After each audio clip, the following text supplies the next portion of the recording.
The company had discovered that kings could be bought. In 1760, it discovered something even better. They could be returned.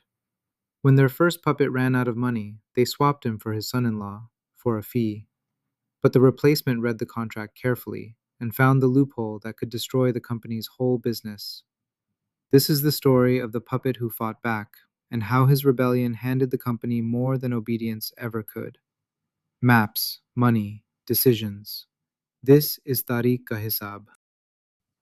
By 1760, Mir Jafar, the general who sold Plassey, was a spent asset. The treasury he had promised was empty. The bills kept coming.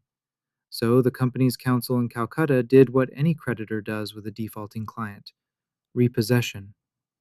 Mir Jafar was retired, and his son-in-law, Mir Qasim, was installed, after paying, of course. 3 districts ceded to the company, fresh presents for the councilmen, 2 nawabs in 3 years, each crowned by a foreign trading firm.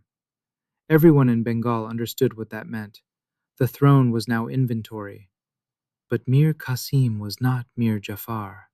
He was sharp, austere, and he had watched the whole machine from inside.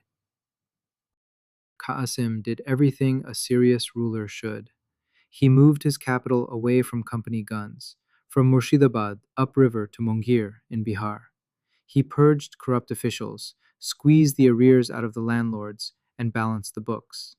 Then he rebuilt the army, drilled infantry on the European model, and a foundry for muskets and cannon at Monghyr, no more depending on imported firepower. The company watched its puppet turn into a state builder and grew uneasy. Puppets aren't supposed to have foundries. The breaking point was the oldest wound in Bengal, the company's tax-free trade pass. By now, every private English trader waived the company's pass and paid nothing, while Bengali merchants paid duty at every river checkpoint. Qasim demanded it stop. Calcutta refused. So Qasim played the move no one expected. If he couldn't make the English pay, he would abolish internal duties for everyone. Every merchant, Bengali or British, equally free, perfectly legal, devastatingly fair. The company's edge, bought with a farman in 1717, defended for 40 years, evaporated by decree. Calcutta's response told the world what the dispute had always been about. They declared war on free trade to protect their tax exemption. The War of 1763 was brutal and fast. Company sepoys broke Qasim's new army at Katwa, Geria, and Udwa Nala. The foundry guns weren't enough against drilled veterans. As he retreated, Qasim's rage turned dark. At Patna, his men executed dozens of company prisoners, the Patna Massacre.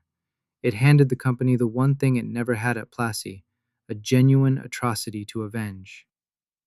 Qasim fled west with his treasure into the kingdom of Awadh, and there the war became something much bigger.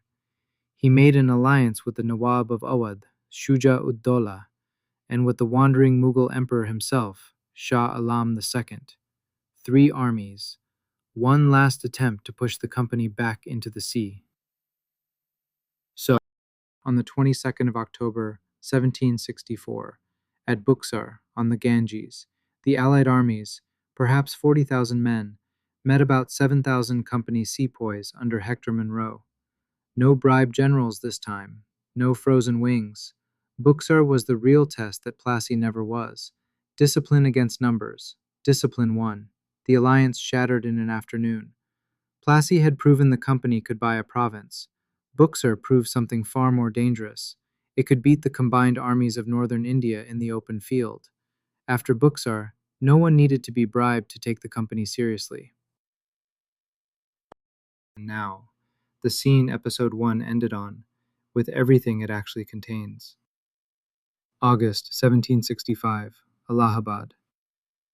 Clive, back in India, sits across from Shah Alam II, an emperor without an empire, a pensioner of the company that defeated him. The deal. The emperor grants the company the Diwani of Bengal, Bihar, and Orissa, the legal right to collect the revenue of 20 million people.